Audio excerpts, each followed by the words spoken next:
Former retired FedEx pilot says she's broken following an 11-year battle with the IRS. She asked one question. She wanted to see the law that established the Internal Revenue Service and set up the tax system. She never got an answer, was taken to court for tax evasion, and the jury even sided with her. But News Channel 3's watchdog Mike Matthews tells us this woman learned the IRS never gives up.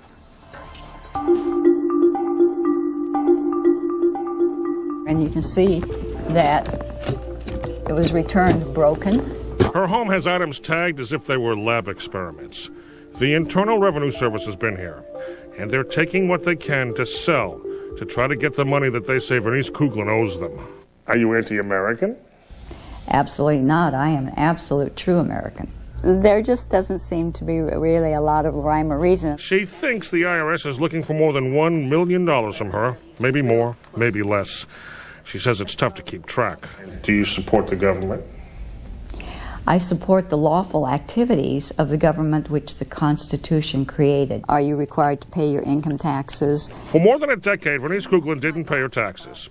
The 16th Amendment to the Constitution gives the feds the right to collect taxes.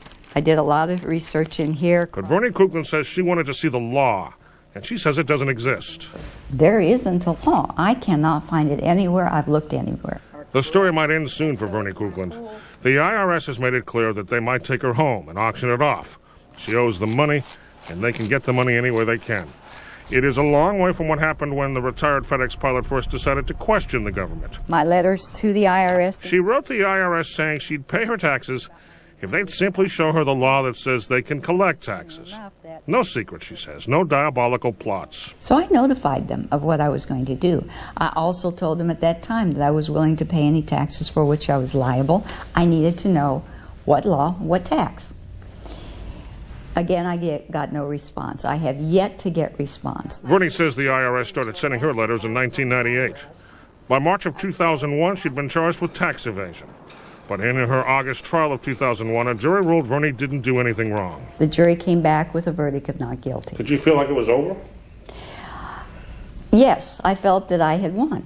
You know, I had presented my case, the jury had looked at it, the jury had determined that the government had not proved its case. What she didn't know is finding her not guilty of tax evasion didn't mean the IRS would stop going after her money. Just because someone is acquitted of criminal charges, evasion or not filing or whatever it might be, does not mean that they then are not subject to civil action from the IRS as far as being subject to paying taxes. I went through hell. Vernice Kuglin says the last few years of her life have been horrible. All she wanted to do was to see a law or to basically have someone tell her whether the law existed. Her answers came through criminal charges and confiscation of money and properties by the feds to pay back taxes. She was basically broke when last fall she filed her tax forms for the first time in a decade, and she cries at the thought of it. She didn't want to give up. Before I ever wrote my first letter, I was convinced that this was an important enough issue to be willing to go to jail for. I committed all my assets to it. And so to now have to go back and say that maybe all of that was for naught was almost more than I could do.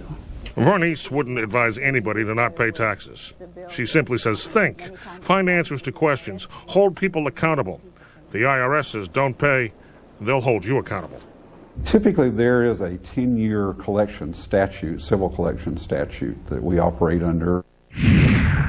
The courts have historically said that whether you like it or not, the IRS is legal. The 16th Amendment is legal. Taxes are legal. Taxes are a big business now. Although there are always some who will ask the question, show me the law.